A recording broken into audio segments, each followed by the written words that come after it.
जय सिया राम। मानस मंच भाग 3 में आपका स्वागत है। भाग 2 के अंत में हमने देखा था कि हनुमान जी ने निश्चय किया था कि वे अत्यंत छोटा रूप बनाकर रात के समय लंका में प्रवेश करेंगे।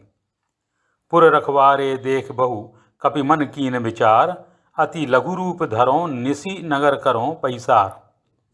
अब रात होते ही हनुमान जी ने मच्छर के समान अर्थात बहुत छोटा रूप धारण किया और नरहरि का स्मरण करके लंका की ओर चल दिए। मसक समान रूप कपिधरी, लंकहि चल्यौ सुमिरि नरहरि। अब यहाँ दो प्रश्न उठते हैं। पहला तो यह कि मसक समान से कुछ लोग यह अर्थ निकालते हैं कि हनुमान जी ने मच्छर का रूप धारण किया। यह अर्थ उचित नहीं है।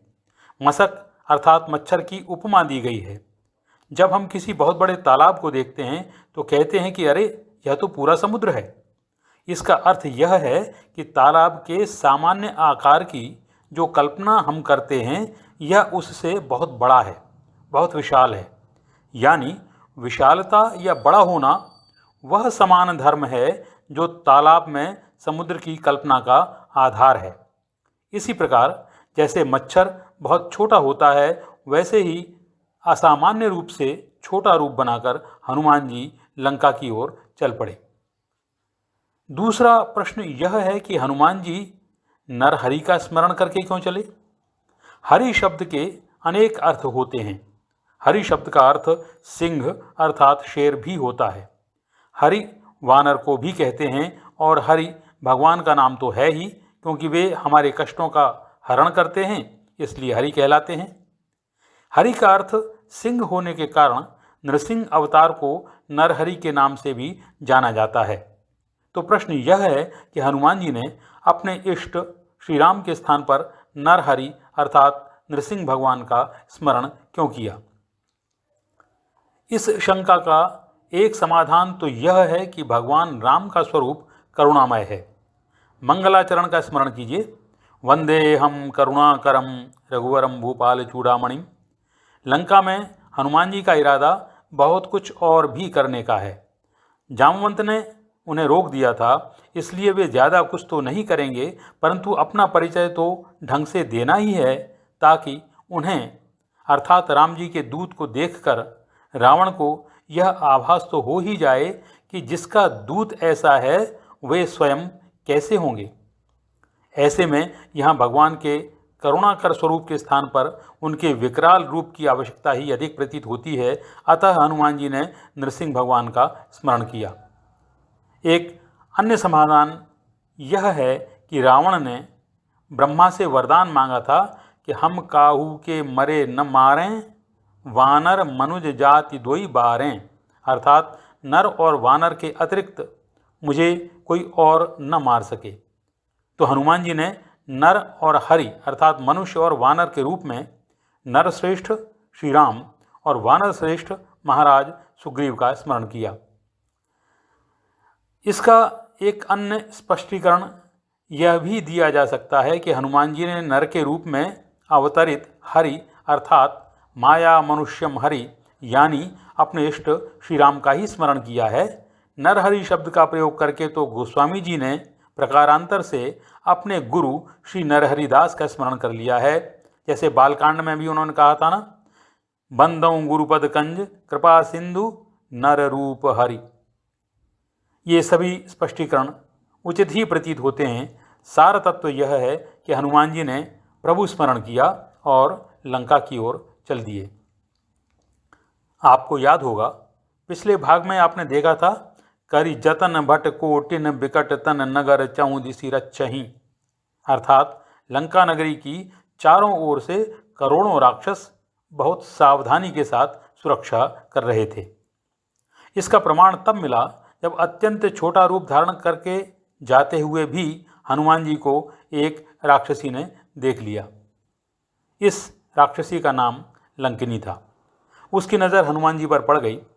उसने हनुमान जी को ललकारते हुए कहा कि मुझे अनदेखा करके तू कहाँ जा रहा है? तुझे पता नहीं है कि इस संसार में जितने भी चोर हैं वही मेरा भोजन है। हनुमान जी को लगा कि कहीं यह शोर न मचा दे। उन्होंने तुरंत उसे एक घूंसा मारा और उसका परिणाम यह हुआ कि लंकिनी के मुंह से खून की उल्टी हुई और वह चक्कर खाकर वहीं गिर पड़ी।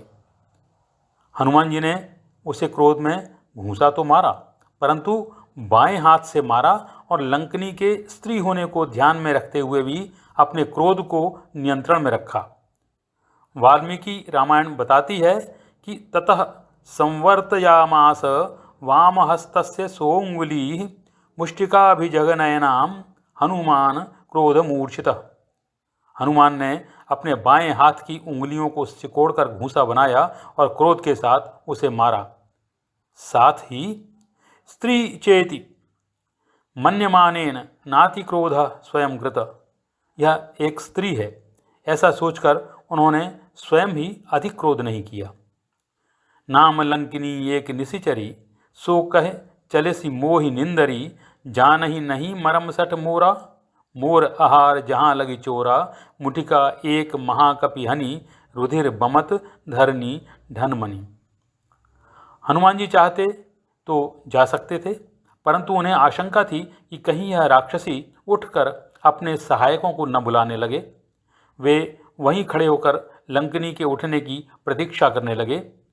उन्होंने सोचा कि यदि इसने कुछ और बखेड़ा खड़ा करने की कोशिश की तो पहले उसका समाधान करना होगा। उधर लंकिनी भी घबरा गई थी। एक सामान्य से भी छोटे आकार का वानर, उसके घूंसे ने उसकी यह दशा कर दी। वह भी आशंकित थी कि वानर अभी यहाँ पर ही खड़ा है, कहीं एक और हाथ पड़ गया तो जीवन लीला तो समाप्त ही समझो। उसने अपने को संभाला, हाथ जोड़कर विनम्रता के साथ हनुमान जी से बोली, हे कपिराज, मैं तुम्हें पहचान गई हूँ। मुझे ब्रह्मा जी ने आपकी पहचान बताई थी। ब्रह्मा जी जब रावण को वरदान देकर जा रहे थे तो मैं भी वहाँ पर ही थी।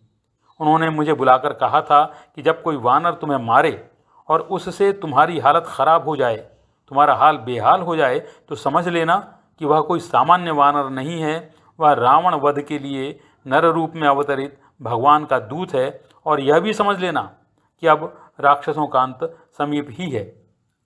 पुनि संभारी उठी सोलंका, जोरि पानी कर विनय सशंका, जब रावण ही ब्रह्म बर दीना, चलत बिरंचि कहा मोहि चीन्हा, बिकल होसी तै कपि के मारे, तब जानसी निशिचर संघारे। उसने हनुमान जी से कहा कि हे तात, मैं सचमुच बहुत पुण्यात्मा हूँ जो मुझे भगवान राम के दूत के अर्थात आपके साक्षात दर्शन हुए हैं। आपके साथ यह क्षण भर का सत्संग मेरे लिए अत्यंत महत्वपूर्ण है। यदि स्वर्ग और मोक्ष के सभी सुखों को एक साथ मिलाकर तराजू के एक पलड़े में रख दिया जाए और दूसरी ओर सत्संग से प्राप्त क्षणांश के सुख को रखा जाए तो भी सत्संग का पलड़ा ही भारी रहेगा।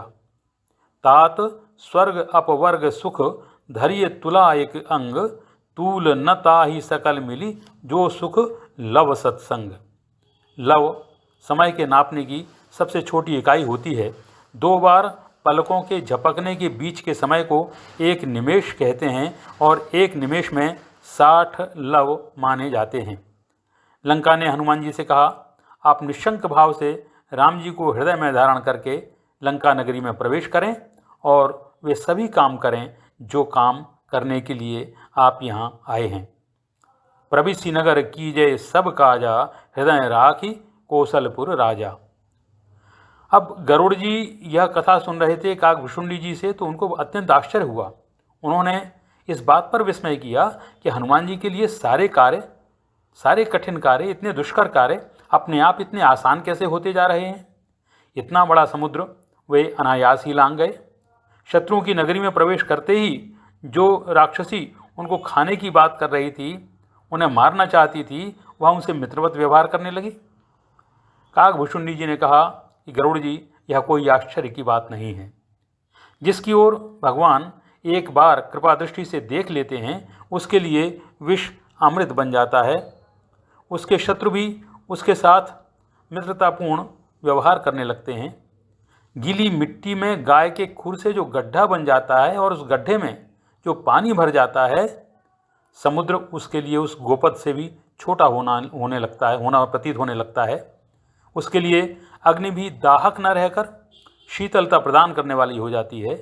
हे गरुड़, सुमेरु जैसा विशाल पर्वत भी उसके लिए रेत के कण के समान रह जाता है। गरल सुधा रिपु करहि मिताई, गोपद सिंधु अनल सितलाई। गरुड़ सुमेरु रेणु समताही, राम कृपा करी चितवा जाही। हनुमान जी ने पुनः अति लघु रूप धारण किया और भगवान का स्मरण करके नगर के अंदर प्रविष्ट हो गए। लंका में प्रवेश करने के बाद वे एक एक घर में जाकर सीता जी को खोजने लगे। जहाँ थोड़ी सी भी संभावना हो सकती थी वहाँ उन्होंने देखा। इस दौरान उन्हें अनेक योद्धा दिखाई दिए, लेकिन सीता जी का पता कहीं नहीं चला। फिर रावण के महल में गए। वह सबसे अलग, बहुत विशिष्ट, अवर्णनीय था। अति विचित्र कही जात सुनाई।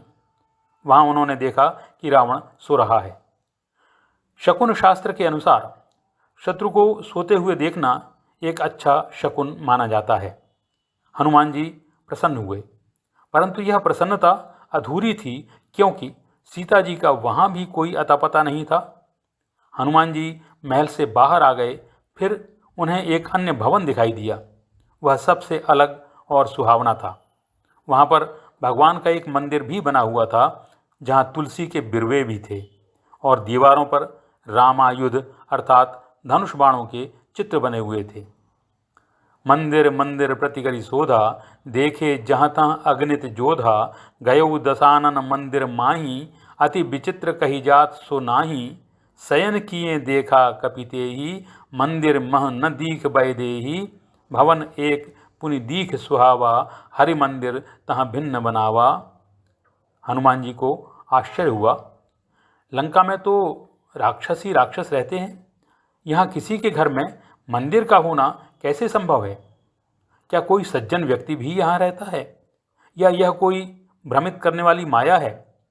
हनुमान जी यह सब तर्क वितर्क कर रहे थे कि उसी समय विभीषण भी जाग गया, और जैसे ईश्वर में आस्था रखने वाला एक सामान्य भक्त अपने इष्ट का स्मरण करता है, वैसे ही विभीषण ने भी राम नाम का उच्चारण किया। आप देखें कि हनुमान जी ने लंका में प्रवेश रात्रि के समय किया था। पूरी लंका में सीता जी को ढूंढते ढूंढते अब रात्रि का अवसान होने को था, रात्रि खत्म होने को थी, ब्राह्म मुहूर्त का समय था। कोई व्यक्ति ब्राह्म मुहूर्त में उठता है, उठते ही भगवान के नाम का उच्चारण करता है।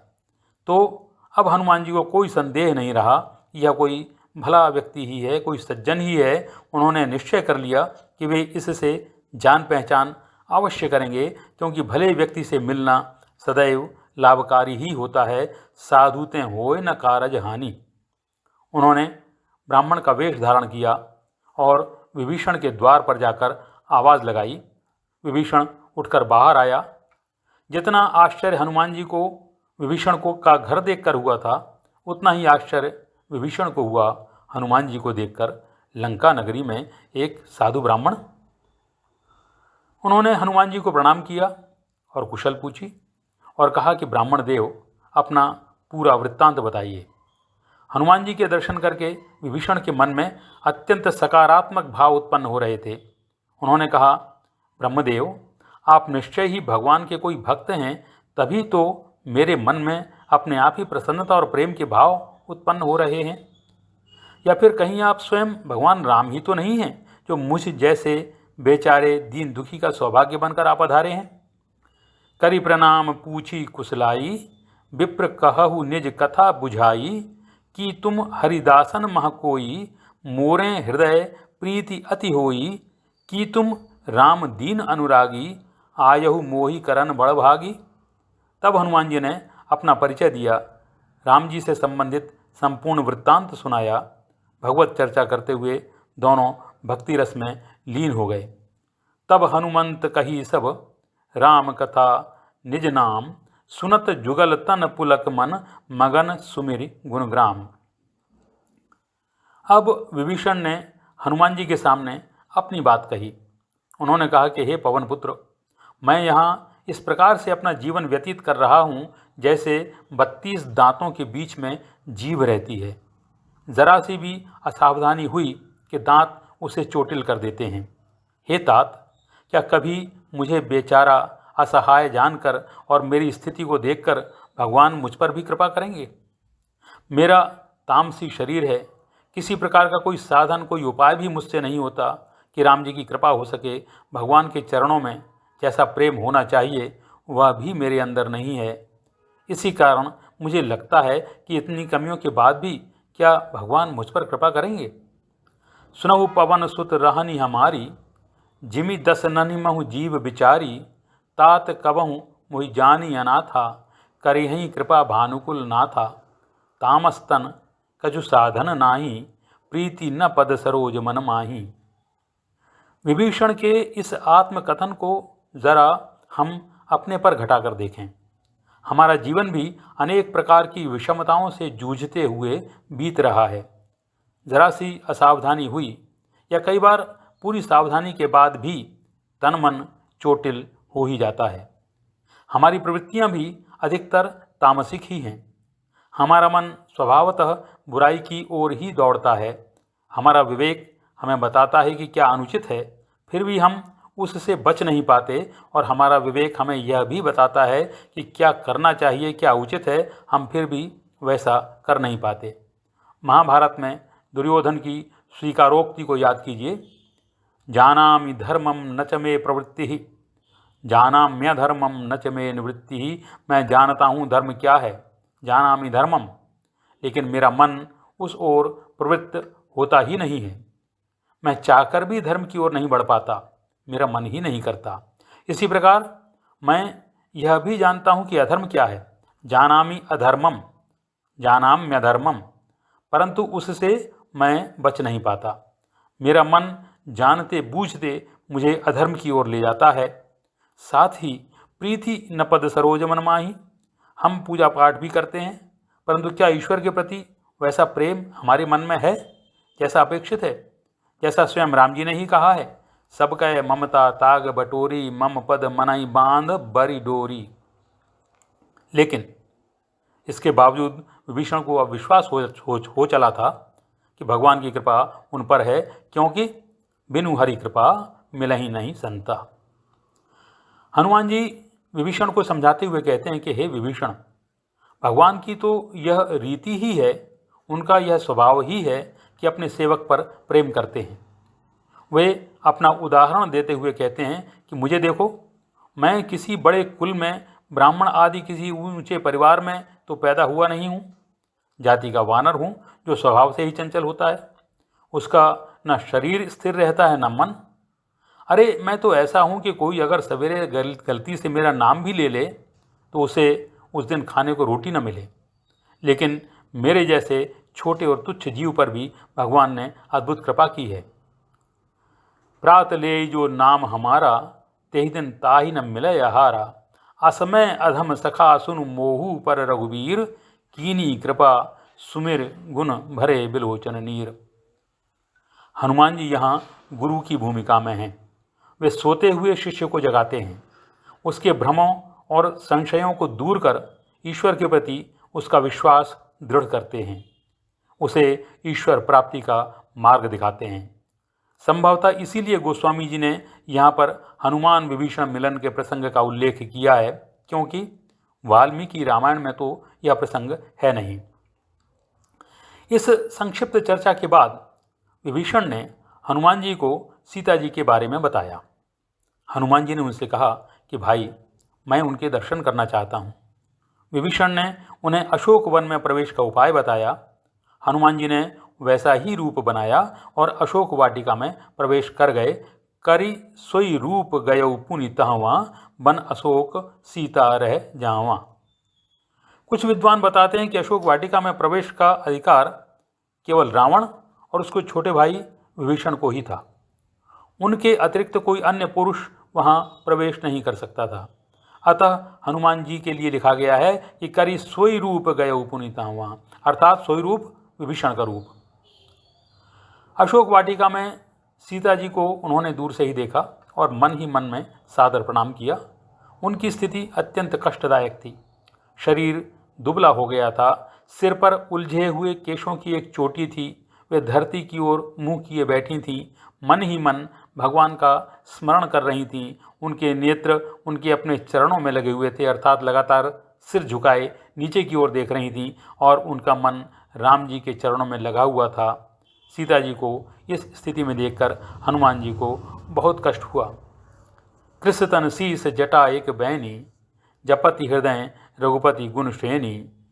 निज पद नयन दिए मन, राम पद कमल लीन। परम दुखी वा पवन सुत, देख जानकी दीन।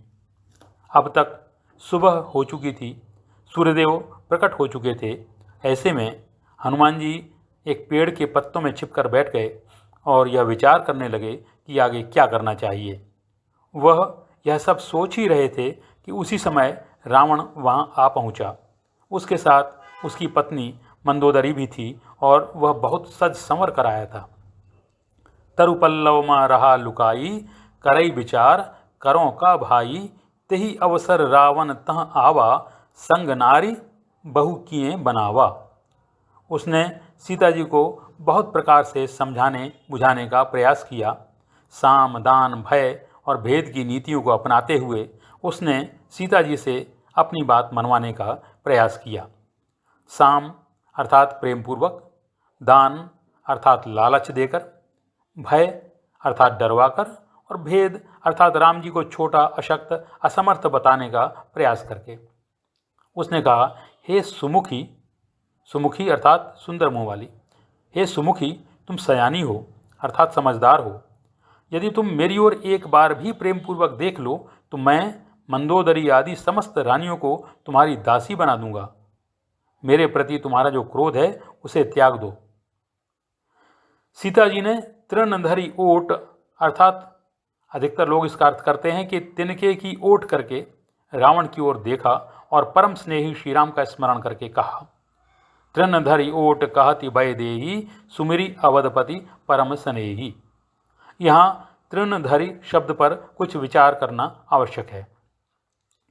जब हम कहते हैं कि डूबते को तिनके का सहारा, तो तिनके का अर्थ होता है कि जो भी सहारा छोटा मोटा मिल जाए वही बहुत है। वहाँ तिनके का अर्थ सचमुच तिनका नहीं होता। यहाँ भी आसपास जो भी छोटी मोटी ओट संभव हो सकती थी उसकी ओट करके सीता जी ने रावण को उत्तर दिया। एक और अर्थ पर भी विचार कीजिए। मुरलीधर का अर्थ क्या होता है? मुरली धारण करने वाला। इसी प्रकार गिरिधर, जो गिरि अर्थात पर्वत को धारण करता है। तो इसी प्रकार तृणधारी अर्थात जो तिनकों को धारण करती है अर्थात धरती। सीता जी को वैसे भी धरणी सुता अर्थात धरती की बेटी कहा जाता है। तो सीता जी तृणधारी अर्थात धरती की ओट करके यानी धरती की ओर देखते हुए अपनी माता की ओट लेकर बिना सिर उठाए रावण से बोली, हे दशमुख, तू एक बात समझ ले, कमलिनी का फूल जो रात को बंद हो जाता है वह सुबह सूर्य के उदित होने के बाद ही खिलता है। कोई जुगनू कितना भी उसके सामने अपने पंख फड़फड़ा कर चमकता रहे, उससे कमलिनी पर कोई प्रभाव नहीं पड़ता। बस ऐसा ही तू अपने बारे में समझ ले।